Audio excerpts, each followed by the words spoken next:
The maid entered the wrong meeting room. The millionaire stood up when her name appeared on a secret file. Hello everyone. Before we begin today's story, I have a small favor to ask. Please hit subscribe and turn on the notification bell so you never miss our channel's new videos. It's quick, free, and the best way to support us in bringing you more dramatic stories. Your support means the world to us. Where are you watching from? Drop your city or country in the comments below. Thank you very much. Now, let's return to our main character. The hum inside Hale Tower's executive floor is soft, almost too polished, the kind of quiet that makes every footstep feel like it does not belong. Grace Turner clutches her cleaning cart close, her palms warm against the cold metal handle. Her badge hangs crooked on her uniform, and she keeps adjusting it, as if straightening it might help her blend in among the marble floors and glass walls that reflect a life far above hers. She repeats the room number under her breath like a prayer, her voice barely a whisper. Conference room 18B. 18B, do not mess this up, Grace. The elevator doors slide open with a gentle chime, and a rush of conditioned air brushes her cheeks. She steps out, her sneakers silent against the carpet so thick it feels like walking on clouds she has no right to touch. Lighting glows warm and golden, spilling across framed cityscapes lining the hallway. Everything smells faintly of pine wood and expensive coffee, worlds apart from the lemon cleaner lingering on her sleeves. Her heartbeat thumps louder with each step. She just needs to deliver fresh water and collect used cups. 2 minutes in, 2 minutes out. No one will even notice she was here.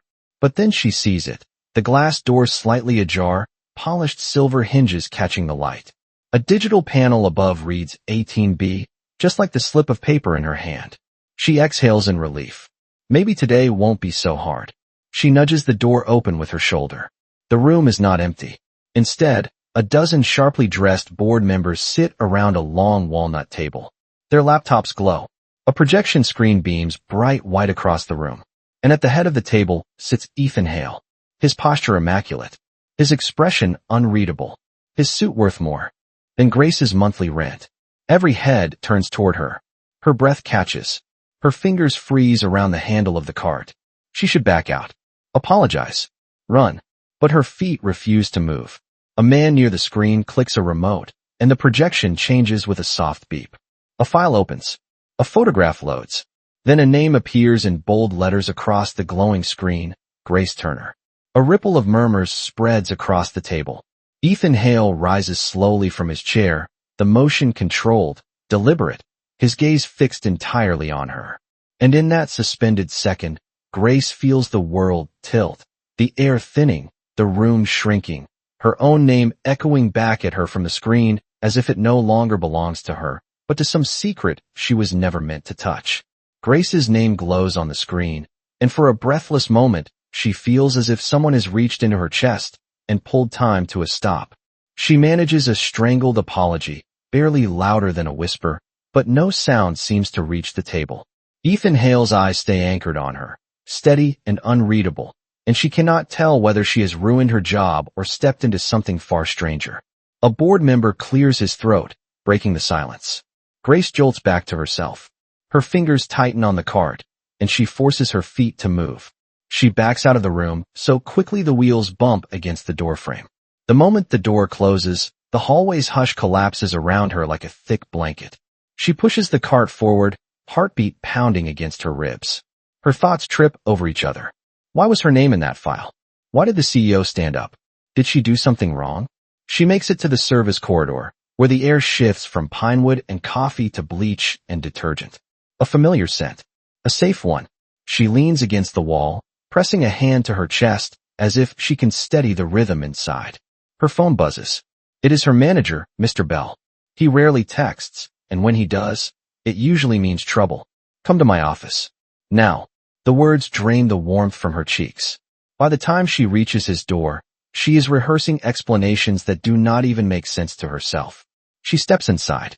Mr. Bell sits behind his desk, adjusting his glasses, looking both stern and worried. Grace, did you enter the executive meeting room this morning? She swallows hard. I thought it was empty. I went to deliver water and clean the table. The door said room 18B. He sighs, rubbing his temples. 18B was moved last night. You walked into the most important quarterly briefing of the year. Her stomach twists. I am so sorry. It was a mistake. I did not mean to interrupt anything. Mr. Bell watches her for a moment, then softens. You are a good worker, Grace. Careful. Polite. This is not like you.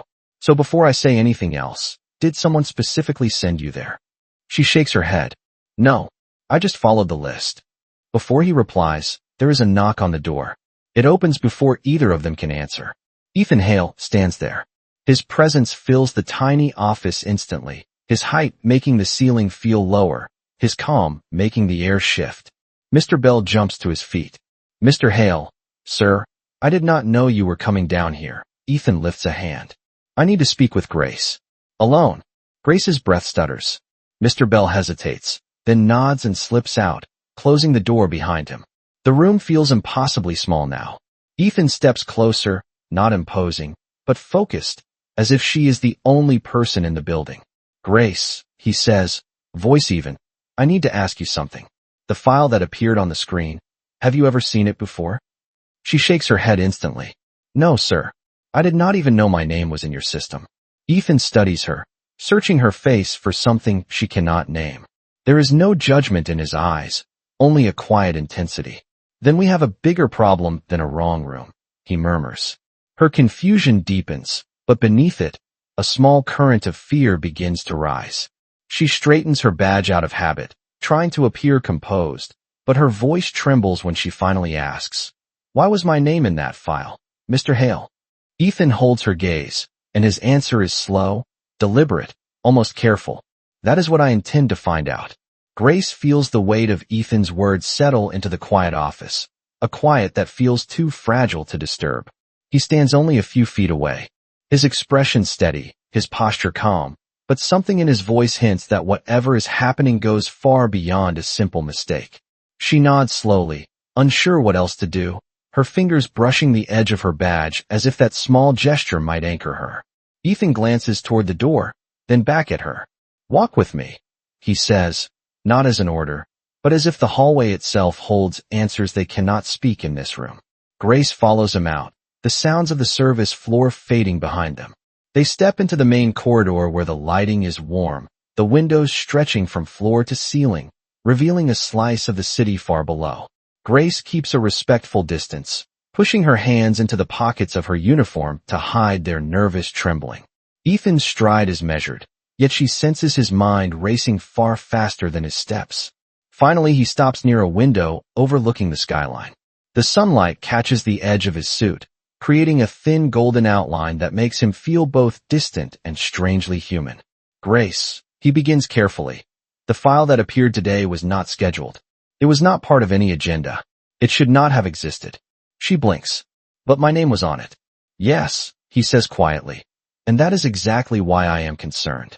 She searches his face, trying to understand what she could possibly have done.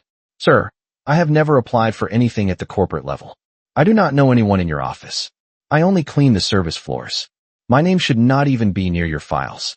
Ethan nods once, thoughtful, his jaw tightening just slightly, the first sign that this situation troubles him more than he is willing to show. I know, he says. That is what makes this unusual. A soft breeze slips through the vent above them, brushing a strand of hair across her cheek. She tucks it behind her ear, ashamed that she cannot appear as composed as he does. Am I in danger of losing my job? She asks, voice small but steady. Ethan turns to her fully, his expression gentling. No, you did nothing wrong. I need you to understand that. Whatever this is, you are not the problem. Relief washes through her, but it is thin, barely enough to steady the ground beneath her shoes. Because if she is not the problem, then something else is. Ethan reaches into the inner pocket of his suit and pulls out a folded paper. It looks old, edges creased, like it has been handled many times. This, he says, offering it to her, was attached to the digital file before it appeared on the screen. Grace hesitates before taking it, her fingers brushing his for a brief second. She unfolds the paper slowly. Her breath catches. It is a scanned document with her name handwritten at the top in an unfamiliar script. Below it, there are notes she does not understand, dates she does not recognize, and a phrase that makes her pulse quicken. Priority candidate. Potential asset. Confidential. She lifts her eyes to Ethan. What does this mean? He shakes his head. I was hoping you could tell me. The uncertainty in his voice is not something she expected from a man like him. She looks back at the paper, her thoughts spinning. She has lived an ordinary life, worked ordinary jobs, carried ordinary worries. Nothing about her belongs in a secret file in a billionaire's board meeting. And yet here it is, staring back at her. Ethan studies her reaction, his gaze soft but intent. Grace, I think someone inside this company put your name in that system for a reason, he says slowly. And until we understand why, I need you to be very honest with me. She swallows, the city lights below blurring for a moment as her pulse climbs. Ask me anything, she whispers. Ethan nods, his next words quiet but sharp enough to cut through the air. Grace, has anyone from this company approached you before today? Grace freezes at the question, her mind searching for something solid in a moment that feels anything but steady. She shakes her head slowly, her voice barely above a whisper. No one has approached me. I come in, I clean, I go home. That is all. Ethan watches her closely, reading every flicker of uncertainty on her face. And when he sees no hint of deception, something in his posture relaxes just a little. Not enough to ease the weight in the air, but enough to show he believes her. He nods toward the paper still trembling in her hands. Then someone put your name in that system without your knowledge. Someone with access. The idea sends a chill down her spine. She stares at the handwritten notes again, their slopes unfamiliar, the ink slightly faded, as if written by someone who did not want to be traced. Sir, she says carefully, I do not have anything worth hiding. I am not part of any program or anything special. I barely make rent. I do not understand why anyone would do this. Ethan turns toward the window, the skyline reflecting faintly across the glass. People hide many things in companies this large, he replies. Some files are buried with purpose. Some are created to mislead. And some, he pauses, choosing his words with unusual care. Some are created to protect. She lifts her eyes at that. Protect who? He looks back at her, his expression unreadable. That is what I intend to learn. A soft chime echoes through the corridor, signaling the start of another executive briefing somewhere on the floor. The sound makes Grace flinch, and instinctively she shifts backward, as if afraid of stumbling into another room she is not meant to enter. Ethan notices, and his tone softens. Grace, you are not in trouble. You are not in danger. But I need to understand why your name surfaced today. It is not something I can ignore. She nods, though the knot in her stomach remains. She folds the paper carefully, returning it to him. If someone is using my name for something, I want to help. But I truly do not know anything. Ethan studies the folded document before slipping it back into his suit. I believe you. His voice carries a sincerity that surprises her. Grace glances at the clock on the wall. Her shift ended 15 minutes ago, but she had not even noticed time passing. She clears her throat gently. Sir, may I go now? I have to catch the bus to check on my mother. The moment she mentions her mother, Ethan's attention lifts in a different way, as if a new piece of the puzzle has surfaced. Your mother, he repeats softly. Is she all right? Grace hesitates. She has never spoken about her personal life at work. But something in Ethan's tone feels genuine, not prying. She has health issues, she admits. I take care of her. That is why I work the extra shifts. Ethan absorbs this without comment, but the look in his eyes changes again, narrowing slightly, as if forming a connection she cannot yet see. He steps back, allowing her space. Go check on her. Get home safely. And Grace, she stops, tightening her grip on her cart. If anyone approaches you, asks questions, or mentions the file, no matter who it is, come directly to me. She nods, heart tapping unevenly. Yes, sir. She turns to leave, but before she takes a single step, Ethan adds one more thing, his voice low, carrying a seriousness that sends another ripple through her chest. This was not an accident.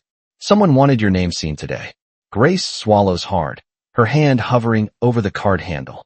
She does not know why, but as she walks away, she cannot shake the feeling that her life has shifted in a direction she did not choose, set in motion by a file she was never meant to see. The bus hisses to a stop as Grace steps off, the cool late afternoon air brushing her cheeks.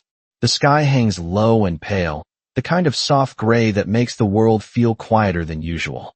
She adjusts the strap of her worn bag and heads toward the small apartment building she and her mother have called home for years. Her footsteps echo faintly on the cracked sidewalk, but her thoughts are louder, swirling with everything Ethan had said. Someone had placed her name in a confidential file. Someone wanted it seen. She pushes the thought aside as she climbs the stairs.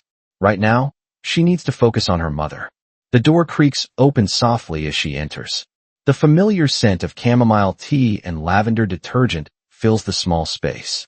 Her mother, Ellen Turner, sits in her recliner near the window, wrapped in a knitted blanket. She looks up with a warm, tired smile. "You are home earlier than usual today," Ellen says, her voice gentle. Grace kneels beside her, taking her hand. "I left as soon as my shift ended. How are you feeling?" "Better now," her mother replies, brushing a strand of hair from Grace's face. "You look worried. Something happened at work?" Grace hesitates. Her mother's health has enough complications already. She does not want to add confusion or stress. So she simply smiles back. "It was just a long day." Ellen studies her for a moment, but does not press further. Instead, she pats Grace's hand and asks for tea. As Grace fills the kettle, her gaze shifts to the small counter stacked with medical papers, bills, prescriptions, appointment reminders. The weight of responsibility settles on her shoulders again, familiar and grounding. She prepares the tea, brings it over, and sits beside her mother while she drinks it in slow, careful sips. They talk about simple things, the weather, a neighbor's new dog, a memory from when Grace was little. For a moment, the world feels steady. Later, when her mother naps, Grace sits at the small kitchen table, her elbows resting on worn wood. She pulls out her phone, scrolling through old messages and photos, looking for anything, any detail, that might connect her to someone inside Hale Systems. Nothing. Her life has always been quiet, ordinary, predictable. Cleaning shifts, doctor visits, extra hours whenever she can take them. She cannot think of a single soul who would know her name well enough to place it into a system she never touches. Her thoughts are interrupted by a vibration on the table. A message flashes across the screen. Unknown number. "Did he ask you about the file?" The breath leaves her body. Her eyes widen, her pulse jumping so suddenly it feels like she has been plunged into ice water. She reads the message again, hoping she misread it. She did not. Her fingers tremble as she locks the phone, pressing it face down against the table as if hiding it can erase what she saw. She stands and checks the windows, the hallway, the door, making sure everything is locked. She returns to the table, slides into the chair, and pulls the phone close. A second message arrives. "Do not talk to him. It is not safe." She stares at the words, her heart tightening. Not safe. The phrase loops in her mind, echoing louder with every beat. She inhales slowly, trying to steady herself. Whoever is sending these messages knows about the file, and they know she spoke with Ethan. She reads the text again, one thought rising above the fear. Someone is watching her. Someone who should not be. Her hand moves toward the phone, hovering for a moment before she types the only reply she can think of. "Who is this?" She hits send. The message delivers instantly. No response comes. Grace stares at the silent screen, feeling the fragile line of her life shift once again, pulling her deeper into a mystery she never asked to be part of.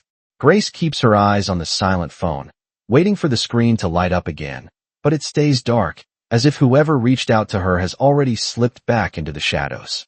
The apartment is quiet except for the soft hum of the refrigerator and her mother's gentle breathing from the other room. The stillness only sharpens the tension coiling in her chest.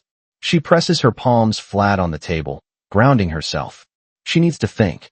The message said not to talk to Ethan, but Ethan is the only person who seems genuinely concerned. She remembers the look in his eyes earlier, a mix of confusion and something else she could not identify. Worry maybe. Determination. Grace picks up the phone again, scrolling through her contact list even though she knows she has no one connected to Hale Systems.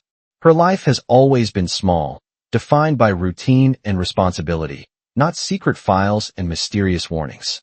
She exhales slowly and checks the clock. If she does not leave soon, she will miss the late bus back toward the city.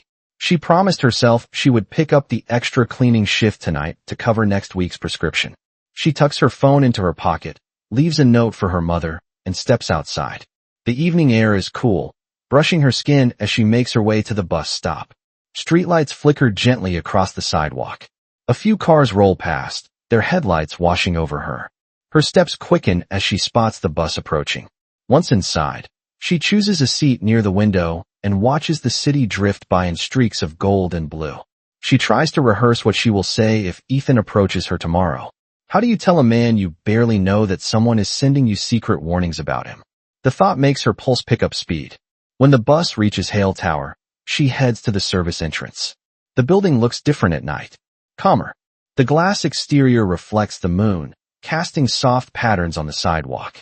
As she scans her badge, the door clicks open, and she steps into the familiar scent of industrial cleaner and warm air vents. She begins her rounds, emptying waste bins and wiping down break room counters. The routine steadies her, but only for a moment. Halfway through her shift, the sound of approaching footsteps makes her stiffen. She turns and sees Ethan standing at the end of the hallway. He is dressed in a crisp shirt with the sleeves rolled back slightly, as if he has been working long after the office is emptied. His expression is unreadable. "You came back," he says quietly. She nods, trying to keep her voice even. "I had a shift." His gaze moves across her face, searching for something. "Grace, have you noticed anything unusual since you left earlier?" Her breath catches. The warning message flashes in her mind. She hesitates, unsure if she should tell him. The hallway feels too open, too exposed. "No," she says carefully. "Just a normal evening." Ethan studies her, and for a moment, she wonders if he can hear the quickened rhythm of her breaths. He looks as though he wants to say more, but instead, he gestures toward the elevators. "I need to show you something. It will only take a moment. It might help us understand what is going on." Grace's fingers tighten around the handle of her cleaning cart. She should refuse. She should keep her distance, especially after the message. But when she meets Ethan's eyes, there is no threat there, only a calm steadiness that feels strangely reassuring. She nods. Ethan steps aside, allowing her to walk with him. They move through the quiet hallway and enter the elevator. As the doors slide shut, Grace feels her heart climb into her throat. She tells herself it is just nerves, just uncertainty. But deep down, she knows something is shifting again, drawing her into a truth she is not ready to face. Ethan presses a button for one of the restricted upper floors.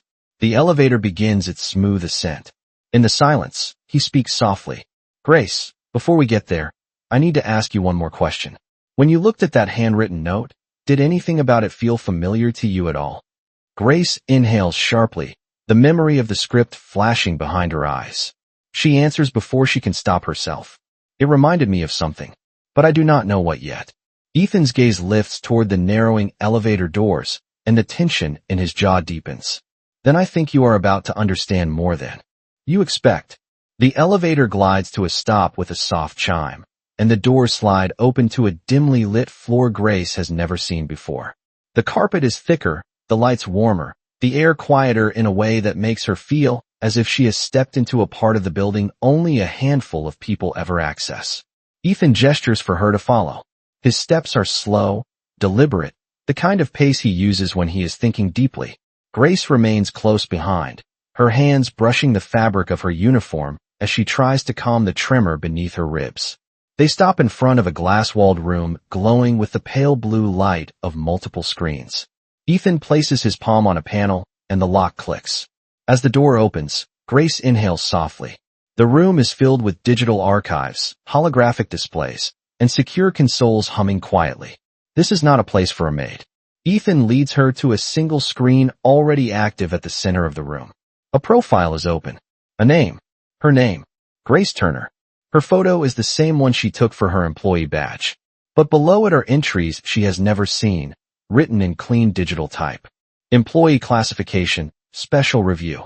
Confidential status, active. Authorization level, restricted access only. She stares at the details, her breath catching. "Sir, I do not understand any of this." Ethan crosses his arms lightly, his gaze fixed on the screen. "Neither do I, which is why I brought you here. I wanted you to see that the file was not a glitch.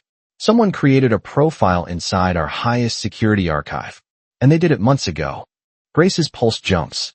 "Months ago? But I only started working here 8 months ago." He nods. "The first entry was made 3 days after you were hired." That is not standard procedure. It is not even allowed. The words settle heavily in her mind. 3 days after she started working, someone had noticed her immediately. Someone had taken the time to create a confidential file. Why would anyone do this to me? She whispers.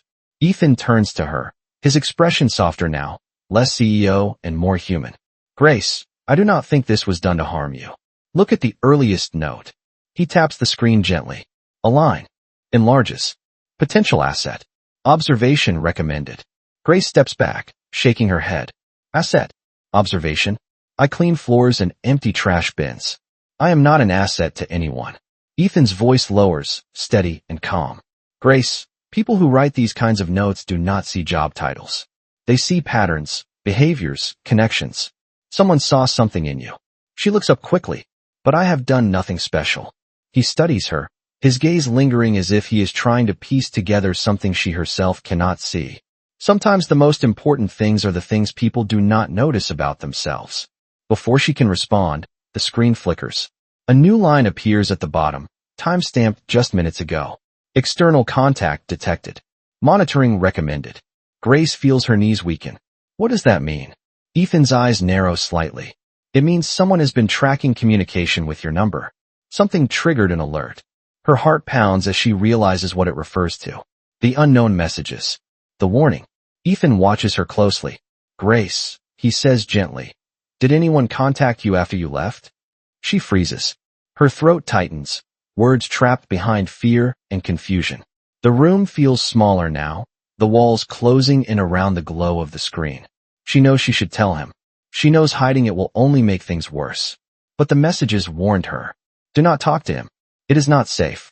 She meets Ethan's eyes, and for a moment, everything inside her balances on a fragile edge. Then she swallows, her voice barely steady as she whispers, yes. Someone did. Grace feels the weight of Ethan's promise settle into the quiet room, a warmth wrapped inside uncertainty. For the first time since the file appeared on that bright screen earlier in the day, she does not feel completely alone. She nods softly, allowing the idea to take root. Her own story. Something she has never questioned before. Something she always assumed was simple, ordinary, uneventful. Ethan rises from his chair and gestures for her to do the same. There is one more place I want to show you, he says, his voice lowering as though the walls might be listening. It was created years ago for confidential holdings. I think whatever we are missing is there. She follows him out of the archive room and back toward the elevator. The hallway seems longer now, the air heavier. With everything unspoken. When the elevator doors close around them, she watches his reflection in the mirrored panel. His posture is straight, controlled, but there is something in his expression that reveals a deeper concern, something he is not saying aloud. The doors open to a floor she has never seen on any directory. The lights here are softer, almost warm, like the glow of an old lamp. Ethan leads her to a room tucked at the end of the hall, the door marked only with a discrete number. No label. No title. He unlocks it with a key card that looks older than all the others. When the door opens, Grace steps inside and feels her breath catch. The room is nothing like the digital archive above.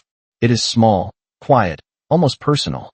A few shelves, a desk, a single lamp, and folders. Actual paper folders. Ethan moves carefully, as though he is handling something fragile. This room stores records that were not transferred to the digital system, he explains. Files that someone wanted to keep offline.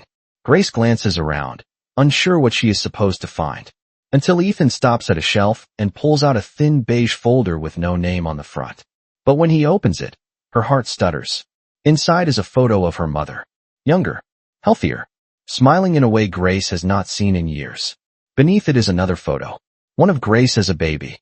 She presses a hand to her mouth, her eyes widening. How does this exist? Ethan studies the documents, his brow tightening. These were taken before you were even in the system. Someone placed them here intentionally. Grace flips through the pages, her fingers trembling. There are letters too, pages filled with the same handwriting from the file. Elegant, looping strokes. The same script that tugged at her memory earlier. A note falls from between the pages and flutters into her lap. She picks it up delicately. For words written in that familiar script. Keep her identity safe. Her pulse echoes in her ears. Identity? What identity? I am just me. Ethan crouches beside her, his voice calm but weighted. Grace, this is not the type of message left for an ordinary employee. Someone believed you needed protecting. Someone close to your past. She shakes her head, overwhelmed. My mother never told me anything like this. She never mentioned anyone watching us or protecting us. Ethan hesitates, then asks gently, has she ever told you anything about your father? Grace freezes, the question cutting through the air with unexpected sharpness. She tries to speak, but the words wrap around her throat. Her mother had always avoided that topic, always turned away, always softened her voice and said, some stories hurt more than they help. Grace forces a breath, her voice barely steady. No, never. She never told me a single thing. Ethan looks at her with an expression she cannot decipher, something quiet and heavy. Grace, he says softly, I think these files were created by someone who knew your parents. Someone who believed one day you would need the truth. She stares down at the pages, her heartbeat trembling against her ribs. Why now? Ethan meets her eyes, his answer steady, certain. Because someone finally slipped. And whoever has been hiding your past can no longer keep it buried.